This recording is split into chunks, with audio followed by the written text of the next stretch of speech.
అందరినీ కూడా మరి నిర్దోషులుగా విడుదల చేయడం అనేది సంపూర్ణంగా ఈ దేశంలో న్యాయ వ్యవస్థ పైన మేము పెట్టుకున్నటువంటి నమ్మకాన్ని మరి వమ్ము కాకుండా ఇవాళ న్యాయ వ్యవస్థ కాపాడిందని చెప్పి మేము నమ్ముతా ఉన్నాం.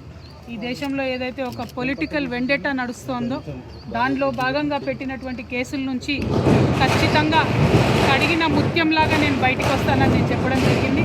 మరి అదేవిధంగా ఇవాళ రావడం జరిగింది.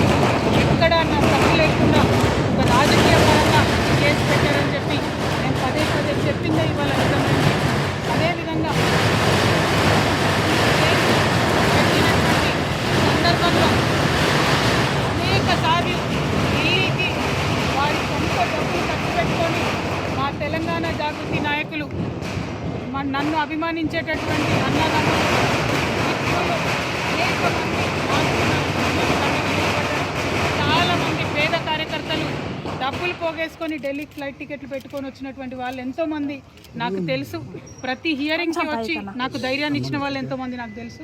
అటువంటి వారిని జీవితంలో నేను మర్చిపోకుండా కళ్ళలో పెట్టుకొని చూసుకుంటానని వాళ్ళందరికీ కూడా తెలియజేస్తూ ఆ సమయంలో నా పిల్లలతోని అండగా నిలబడ్డటువంటి మా కుటుంబ సభ్యులకు, ముఖ్యంగా మా అత్త మామయ్య గారికి, మా మదర్కి, ఫాదర్కి, అదేవిధంగా మా హస్బెండ్ కానీ మా పిల్లలు కానీ ఏదైతే వాళ్ళు 5.5 నెలలు నరకయాతన అనుభవించినారో వారిని ఇంకా మంచి మనుషులుగా తయారు చేసిందని నేను బలంగా నమ్ముతూ ఆ దేవుడిచ్చినటువంటి వరంగా నా కుటుంబం ఇవాళ నాతో నిలబడి ఉండడం, నా కుటుంబంతో పాటు జాగృతి కుటుంబం, తెలంగాణ కుటుంబం నిలబడి ఉండడం చాలా సంతోషంగా ఉంది.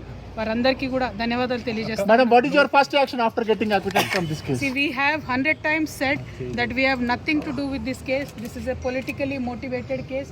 As a part of political vendetta, this case has been put on the opposition parties, and I am thankful to the judiciary. They have upheld our faith in the judiciary of this country, and today judiciary has cut through this entire web of lies.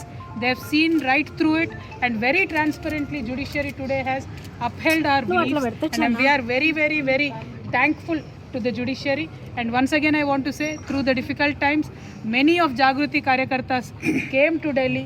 The poorest of the poor Karyakartas stood with me. My family stood with me.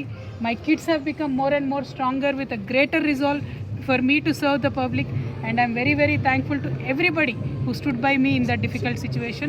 Once again I want to say only one thing, that this was a web of lies, and the judiciary has cut right through it with this. Ma'am एक minute, ma'am क्या आप देखती हैं सत्य एक तरह से